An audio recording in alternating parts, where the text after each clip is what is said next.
You are listening to the Bases Juiced podcast with John Source and Brian Goudsworth. Hello everybody and welcome back to the Bases Juiced podcast. John Source, Brian Goudsworth here with you today. Just past the All-Star break, here second half starting to get underway. Brian, it's been a couple weeks since we were able to get this going again, but we got the second half in front of us, and let's start with the All-Star game. It was another win for the American League. It's 4 in a row now. Once again, Ned Yost managing for the American League, patching the bullpen together there at the end, but it was the defending world champions that really got the American League going here. Well, it's kind of funny. It was your team that led the way, as you said. I mean, the 2 home runs in 1 inning by Salvador Perez and Eric Hosmer. Of course, Hosmer ends up winning the MVP of the game, which I'm sure put a smile on your face, and Ned Yost and the rest of the Royals who were involved there out in San Diego. So the Royals kind of stole the show there. But, it was a well-played game. A couple home runs early. Chris Bryant got it started for the National League with a homer against Chris Sale. And then the Royals came to play, hit those 2 home runs. And, the pitching really did the job late. It was kind of a low-scoring but well-played game out in Petco Park. Yeah, well, like you said, 2 home runs for Hosmer and Salvador Perez, off of their former teammate Johnny Cueto in the second inning. 2 home runs from 2 different Royals players. The first Royal home run in an All-Star game since Bo Jackson did it in 1989. He won the MVP in that game. Eric Hosmer, 2 for 3, drove in 2 runs, scored the run. He was also the MVP of this game, so the Royals, they're definitely contributing. Salvador Perez with the home run as well. He also the 2-run shot there. And Ned Yost really doing what he knows how to do best. I mean, he went and sailed to start the game. He gave up the home run to Chris Bryant. Then went Corey Kluber, Cole Hamels, Aaron Sanchez, and Jose Quintana for the first 5 innings. Then he went to that bullpen, the great bullpen that the American League has, and he does it with Kansas City. Herrera, Davis, and Holland a couple of years ago. Last year, you had Brian Matson, Davis, and Herrera and Holland before he got hurt. But, he went Herrera in the 6th, Betances in the 7th. He went with Andrew Miller in the 8th, turns over to Will Harris to get that final out, and Zach Britton in the 9th. And then the National League went more toward their starters. They had Cueto, Fernandez, Drew Pomeranz, who is now with the Red Sox, Julio Teheran, Max Scherzer, John Lester, and the only relievers they used were Melanson, Fernando Rodney, and Kenley Jansen. They kind of went more toward their stars, which is their strength. But Ned doing what he does best, I guess, with the bullpen, and it paid off for him again. And it was kind of interesting, too, on the National League side with Terry Collins managing, how he made a conscious effort of getting everyone into the game, and the only players who didn't get in were his own. He was saving Jeurys Familia for a potential save situation. That never arose. Of course, Bartolo Colon was a late addition to the staff. He said he was going to use him only in the case of extra innings, which obviously didn't happen. So it's funny how Terry was mixing and matching, putting everyone in there except his own guys. We didn't see any of the Mets out there, Familia and Colon.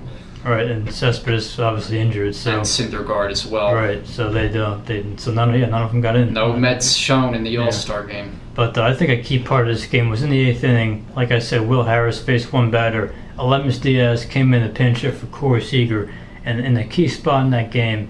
And Will Harris having an excellent year for the Astros, took over as their closer now, and he got a big strikeout there to kind of end the threat. And then Zach Britton's had unbelievable season for the Orioles. Comes in, allows a hit in the 9th, but gets to a play ball to end it. So the American League, once again, home field advantage. The Royals, like we said before, Hosmer, Perez coming up big, driving in all 4 of their runs. They know how important having home field advantage is in the World Series. So whoever is going to be in the American League in the World Series this year is going to be home field for the first 2 games and the last 2 games if need be. Yeah, and one other thing I wanted to bring up, you're talking about that last inning with Zach Britton in. We talked about how great of a year he's had. He's established himself now as one of the best closers in all of baseball. But the double play ball he gets to end the game, it's Nolan Arenado, and there was kind of a big stink made that Arenado didn't appear to be hustling down the line. He was just kind of going through the motions there, and people were upset since they want the game to matter. It's about home field advantage, but guys aren't going all out, and we saw that is the case with Arenado there. they easily turned a double play on him. Yeah, I did notice that as well. I mean, it was kind of slowly turned, if you will, there, but Arenado was barely halfway down the line. I mean, I guess he just figured it was going to be a routine, double play ball, but I don't know, but that's definitely something worth noting there. But the American League's got it done again. Now, the Home Run Derby, the night before, I mean, it was a show, and every year we see Stanton. Now this is the second time he's actually been able to do it. People are always looking at this guy, so much power. And this year he was able to pull it out, defeated Todd Frazier again, made it to the finals for third year in a row. Won it a season ago, finished second 2 years ago to Yoenis Cespedes, who won it back-to-back years as well. But Frazier gets to the finals again. My pick was Will Myers, the hometown guy. Was knocked out in the first round by Adam Duvall, who actually really went on the run there.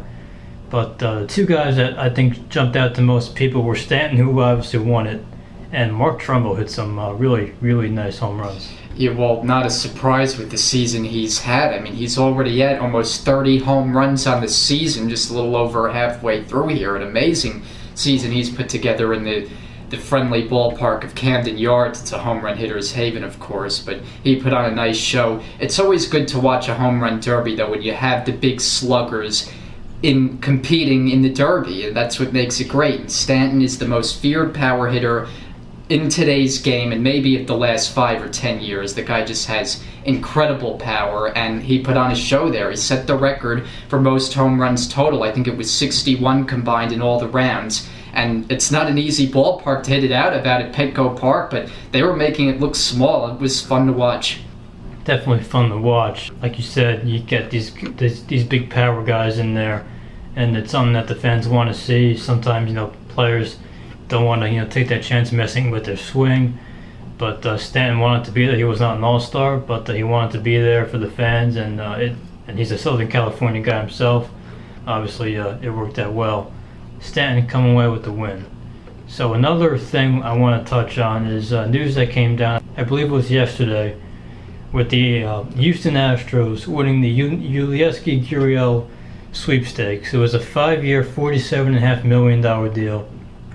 This is a guy who's been, out there. People were talking about him for a while. The Mets, I know, worked him out as well. Third baseman, 32 years old. He's had, some very nice years playing over in Cuba. And we'll see what he does here with the Astros, which to me is an interesting fit for this guy.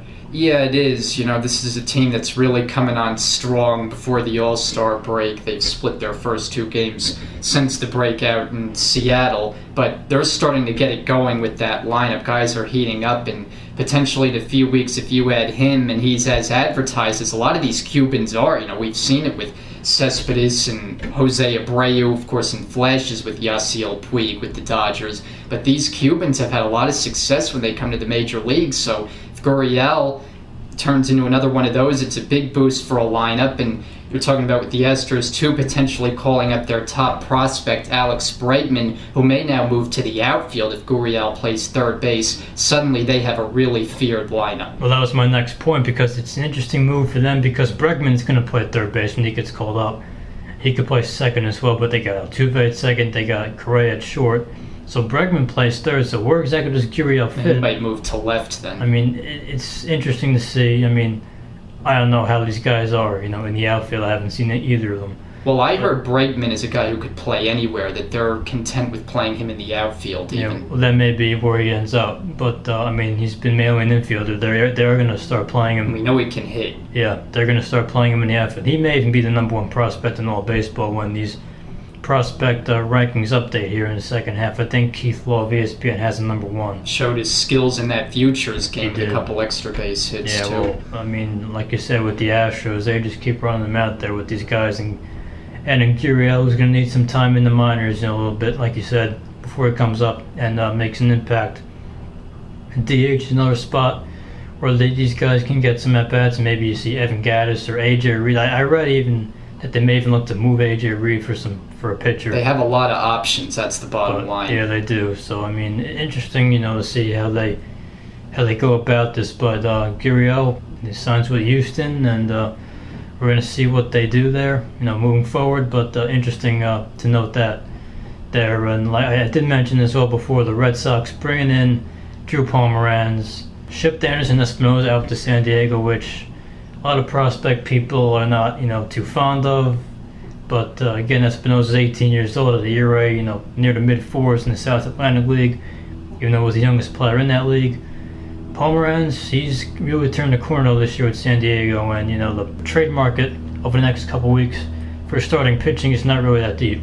Yeah, and Pomeranz was a guy who was available. You mentioned turning the corner. He's an all-star for the first time in his career this year. Got to represent his home team there at Petco Park this past week. But with not a lot of options and a team in need of pitching like the Red Sox, they saw an opportunity there, and Dave Dombrowski was able to pull the trigger. He gives up, yes, a top prospect, but you get a guy who can put in the rotation, get some other guys back in that rotation. We saw Eduardo Rodriguez come back from the minor leagues to throw a great game yesterday against the Yankees. I like the move for Boston because they really need as much pitching help as possible. That's where they need to upgrade. We know how good the lineup is. Pitching is where they need help, and they made themselves, I thought, a pretty quality move there. Now, do you think Pomeranz is going to translate to the American League? I think he'll do a decent enough job. I mean, they have David Price to be the ace and Rick Porcello and some other guys, so I don't think there's a lot of pressure on him to be a number one or number two. I think he'll do a decent enough job. Yeah, I think they're just going to count on him to, be in the middle of the rotation there and give him, a quality start every 5 days. But it's interesting with me, I'm looking at Dave Dombrowski, like you said. He's not afraid to trade young players away. We know what he did with Detroit over the years. Another move with the Padres to get Craig Kimbrell over last offseason. Their farm system is still good, but this was their top pitching prospect in line. Now they're not looking toward the future. San Diego, again, what have you got to lose to get a guy like this? This much ability, this much potential. A lot of people feel they did well in this trade, but again, you never know with 18-year-old pitchers. So the Red Sox were able to sign Jason Groom later that day. I actually tweeted out, trading away Espinosa makes me feel that they feel confident in getting a deal done with Groom before the deadline. And they did about an hour or two later. So getting Groom in the mix kind of negates that subtraction in the farm system. Bringing in Pomeranz, we'll see how he does in the AL East, but you're right, they need pitching. So that was the first of many dominoes to fall over the coming weeks. Speaking of dominoes to fall, the Yankees are in an interesting spot. There was a report from Ken Rosenthal. If they don't right the ship soon, they're going to move Beltran, they're going to move Miller, or Chapman. I think they should move Miller personally. But the guys who are free agents at the end of the year will be out there for other teams, to gauge their interest. So what do you make of the Yankees potentially being sellers for the first time in ever? Yeah, I mean, it's going to be strange if that ends up being the case. This is a pivotal stretch for them right now because they're playing good teams. They've already lost the first 2 games this weekend at Boston. They got a Sunday night game tonight against the Red Sox. Then the Orioles come in for 3, and then they have the San Francisco Giants coming in for 3 over the next weekend. So that's 3 really good teams the Yankees are facing, and this could be the time where they finally just slip enough where they're completely out of it. Because the thing that I think has driven everyone crazy is they never have a long enough streak to completely fall out of it. They keep hovering right around 500. Of course, right before the break, they won the 3 of 4 in Cleveland, which surprised everybody. That kept them afloat. But there's just no direction here. They either got to go on enough of a winning streak where they say, okay, we're going to take a swing for it this year and go for another wild card berth, or they have to have a losing streak enough to where they're out of it and can make the firm decision to be sellers. I think with the teams they have coming up, it's going to be a bad streak, and Brian Cashman's going to get his way because he sees this team as not a contender, wants to sell the pieces. Randy Levine, of course, the team president, feels the other way, but Cashman knows this team better. I think he's going to get his way, and we'll see the Yankees be sellers, as you said, for the first time in seemingly forever. Yeah, well, I think it's a smart decision. I mean, they're 44 and 46. They're 5.5 games out of a wild card spot, which, yeah, I mean, they're still in the race, but let's be realistic. Last year, they're in the wild card game. They got shut out by a better Astros team. Yeah. I mean, is that really what they're going for? One and done? It's not what they're going for. So, I mean, I think it's better off Carlos Beltran. I mean, what a year he's had. I mean, tournament is something. I mean, come on, really, it's just... A few years ago, the Mets tournament is Zach Wheeler. Who knows the kind of prospect he'll bring back at age 39, but you got to see what you get at this point. Aroldis Chapman if you want to bring him back as a free agent, you can do Right. that. Why not? Absolutely. Trade him, get something for him now to a team like Cleveland, maybe, looking for bullpen help that's a contender. And there's no reason why you can't re-sign him as a free agent if you want to. Personally, I think Andrew Miller should be out as well. I mean, I'll always refer to the Ken Giles trade. 5 players for Ken Giles. Andrew Miller is a lot more established in the major leagues. He's left-handed. A lot of talk about the Cubs, maybe the Rangers. Teams are out there looking for bullpen help, and those 2 teams I just mentioned have excellent farm systems that you could get players for. And look, we know they're the Yankees. They want to win. Well, if you want to win, this is what you really should do, because they're not winning this year. So with the team that they have, so I think it makes sense to trade some pieces, get guys back, and in a couple of years they want to spend big in free agency. Wouldn't surprise me. But right now, I think this is the direction they have to go in. So we'll see what they decide to do there in the coming weeks. And the interesting thing too, John, is it's not just the Carlos Beltrons and the Chapmans and Millers. There's talk now about a trade of Nate Eovaldi. The Pirates have shown interest. I read something from Ken Rosenthal said Pineda they could make available. So it's not just the guys, veterans like that. They could look to get a return for a lot of different guys. Right. See if they could get something, probably not for Ellsbury and McCann. The money is just too significant there. But with some of the other guys like Eovaldi, who's now in the bullpen, just had a really tough year. You get him with the Pirates, and their pitching culture could really turn him around. So it's going to be interesting to see what they do. That's a good point. I did see that as well with Eovaldi there. And we know with the Pirates, like you said, what they can do with some pitching. And Eovaldi's a guy has great stuff. I mean, he really hasn't been walking that many guys this year. Throws 100 miles an hour. Yeah, it's just too straight, and everyone's able to barrel it up. But some teams out there may want to take a gamble and see what they can do with him. Pineda, same kind of deal as well. But it'll be interesting. I mean, they have some pieces that can really shape this market if they decide to go in that direction. So, Brian, now you saw your work with SlantSports.com. You have a couple of articles out there. One was kind of previewing the second half, which we'll get into in a little bit. I'll let you touch on that. But another one you wrote was about Steven Strasburg finally becoming a guy we all thought. Very good stuff, by the way, on both pieces. And I agree with you there. His first start against the Pirates of his career was just so lights out, so dominant, that the bar was high already, and he just set it even higher. And over the last couple of years, he's kind of been up and down, but this year, like you said, he's turned the corner. Yeah, I thought it was interesting because I think people have forgotten just how much praise and how much this guy was talked about after he was drafted. I mean, he was talked about as a guy who was going to be a legend, was going to be this amazing pitcher, and the last few years, while he was good, you just never got the sense that he was ever going to live up to what he was talked about after being drafted. And this year, it's kind of gone under the radar, but the guy's 13-0. He's got an ERA in the mid-2s, and he's heading that really talented Washington Nationals starting pitching staff. And I just think it's kind of gone unnoticed in how much better he's gotten this year. And, it's kudos to him that he's finally started to live up to the expectations. And he's also got a new contract as well. $175 million, 7-year deal.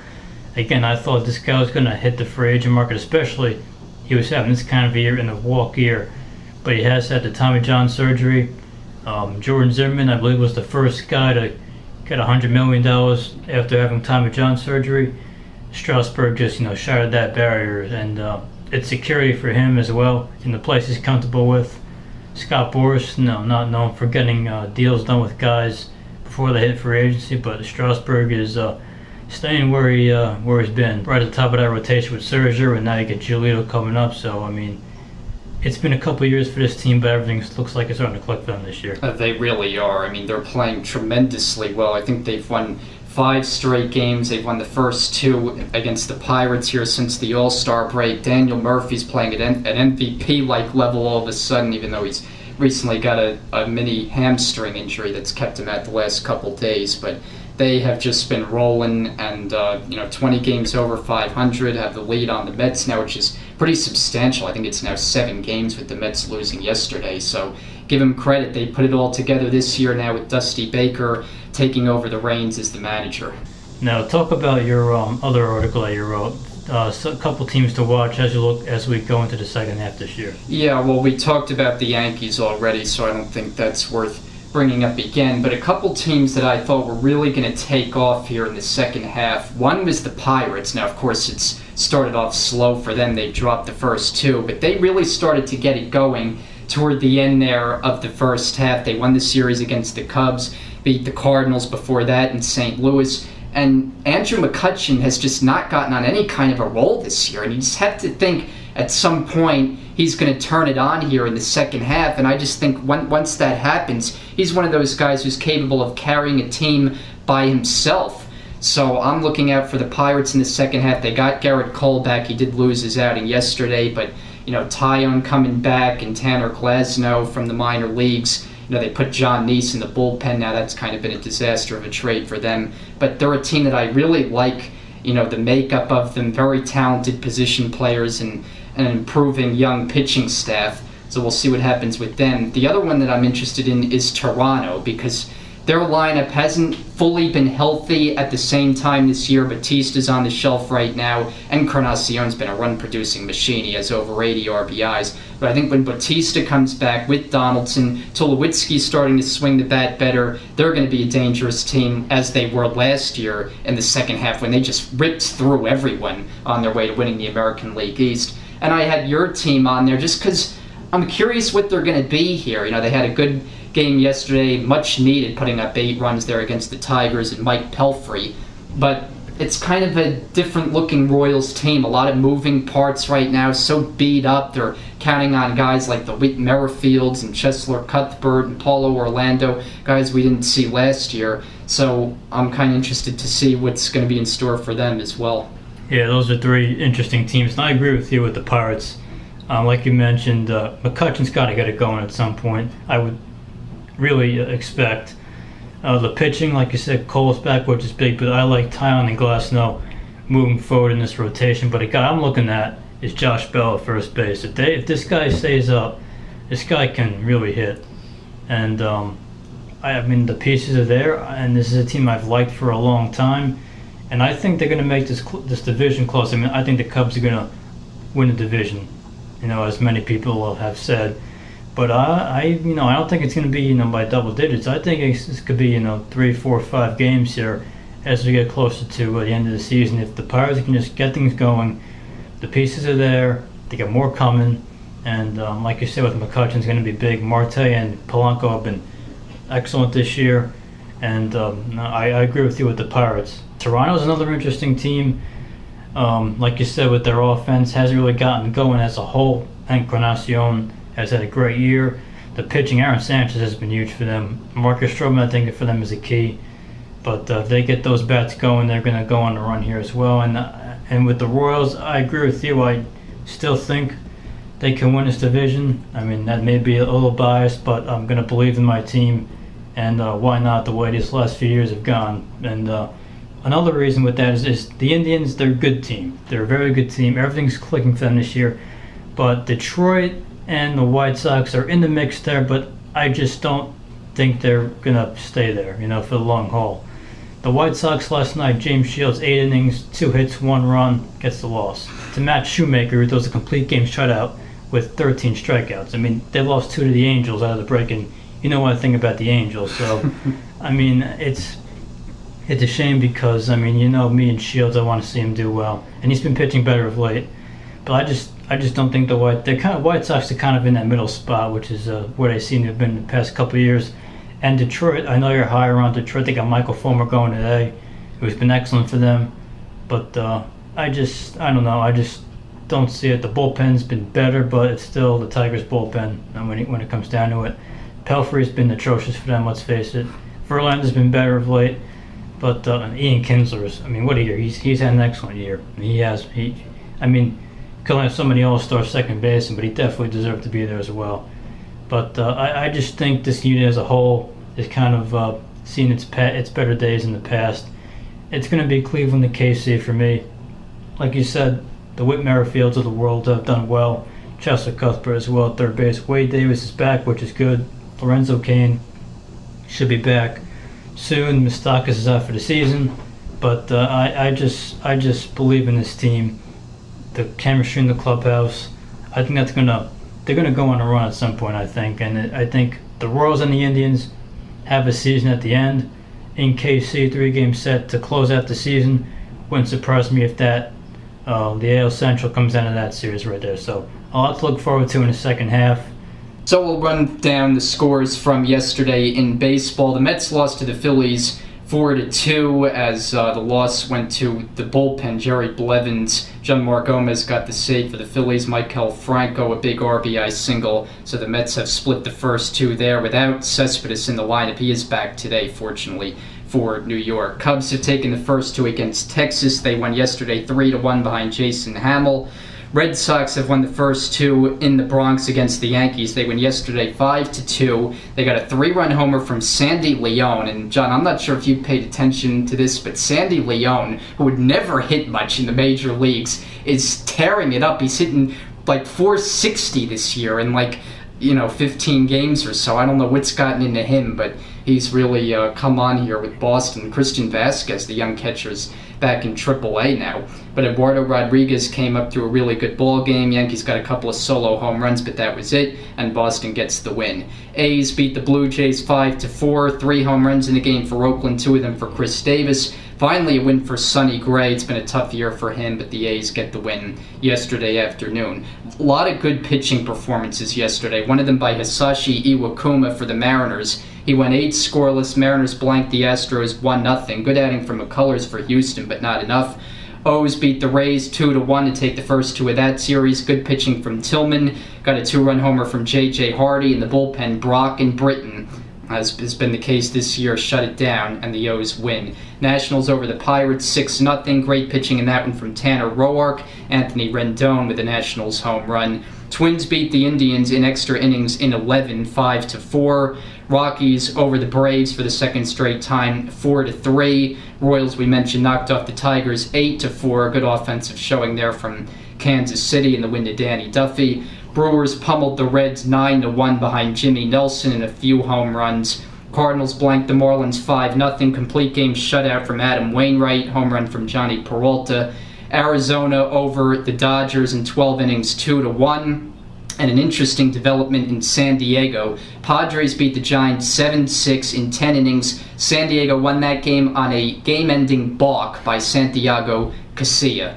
Angels over the White Sox 1-0. We mentioned the great performance from Shoemaker. Complete game shutout with 13 Ks. Shields the hard luck loser. So a lot of great pitching performances from yesterday's games. And as for today, Mets and the Phillies, Jacob deGrom takes them out against Zach Eflin with Cespedes back in the lineup for the Mets. Orioles and the Rays from Tropicana Field. Dylan Bundy makes his first Major League start in that game. He opposes Jake Odorizzi. Royals are in Detroit. Giordano Ventura against Michael Fulmer. The Brewers in Cincinnati play a rubber game, and that is Dan Straley for the Cincinnati Reds. John Gray against Julio Teheran, Rockies and the Braves in Atlanta. Chad Cole matches up against Max Scherzer as the Pirates try to avoid a sweep in our nation's capital. Josh Tomlin matches up with Kyle Gibson, matchup of right-handers in Minnesota, Indians at the Twins. Marlins visiting the Cardinals, Adam Conley opposes Michael Wacha. The Texas Rangers visit the Cubs. Chicago has won the first two of that series. Cole Hamels returns to the field. He threw a no-hitter last year as a member of the Phillies. Now he faces him as a Ranger. John Lackey gets the ball for the Cubs. Jacob Turner gets the start for the White Sox. His first of the year opposes Jared Weaver. J.A. Happ, Rich Hill is the matchup. Blue Jays and the A's in Oakland, 2 left-handers. Colin McHugh and Mike Montgomery as the Astros are in Seattle. Kenta Maeda opposes Robbie Ray, Dodgers and the Diamondbacks from the desert. Johnny Cueto, the National League starter for the Giants, takes the ball against Edwin Jackson, making his first start for the Padres at Petco Park. And finally, Sunday Night Baseball. It'll be David Price matching up with Masahiro Tanaka as the Yankees try to avoid a sweep at home against Boston. Now, real quickly, I wanted to say you mentioned the Orioles bullpen with Brock and Britton. I actually did my updated my predictions, over the All-Star break week, and I picked the Orioles to win the World Series this year. I just like their mojo. I like their lineup. I know their starting pitching hasn't been great, but that bullpen, it's won the American League pennant the last 2 years. I know a lot of people are going to pick the Cubs. A lot of people are going to pick, the Blue Jays, the Red Sox. I'm picking the Orioles to win the AL East and to win the World Series, so we'll see where that goes. But I'm just throwing it out there. I got the Birds winning it all this year. Well, it's definitely a scary team, and I feel like I've grown more and more to like them as the season has gone on. And you mentioned it's always a good recipe when you can nail down games late, and with a team that can put up runs early in games with that powerful lineup and all the home runs they hit.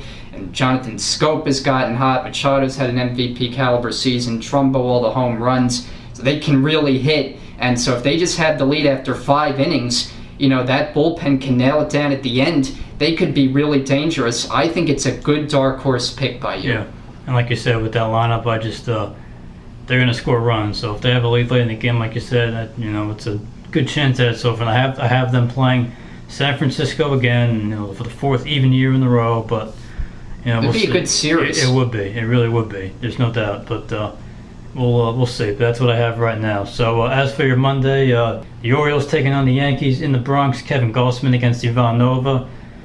Marlins and the Phillies. Jose Fernandez gets the ball for the Marlins against Aaron Nola for the Phillies. Mets taking on the Cubs in Chicago. Steven Matz opposes John Lester in a battle of southpaws. Braves taking on the Reds in Cincinnati. Matt Whistler against Brandon Finnegan. Twins and Detroit. We have Ricky Nolasco against Matt Boyd. Royals and Indians starting a big season in Kansas City. Corey Kluber gets the ball against Edison Volquez. Padres taking on the Cardinals in St. Louis. Christian Friedrich against Mike Leake. Rays and the Rockies battle out in Colorado. Drew Smiley against Tyler Anderson. Astros and A's in Oakland. Mike Fiers against Kendall Graveman. The Angels and the Rangers duke it out in Anaheim. A.J. Griffin gets the ball for the Rangers against Nick Tropiano. I remember A.J. Griffin with the A's. He feels like he's kind of disappeared for a bit. Tommy John surgery. At least one of them. He may have had 2. He was out for a while. He was good with the A's, I remember. Yeah. And the White Sox taking on the Mariners. Chris Sale against Wade LeBlanc for Seattle. So that's going to do it for the show today. Thank you everybody for listening. Enjoy the week, and we'll talk to you next time.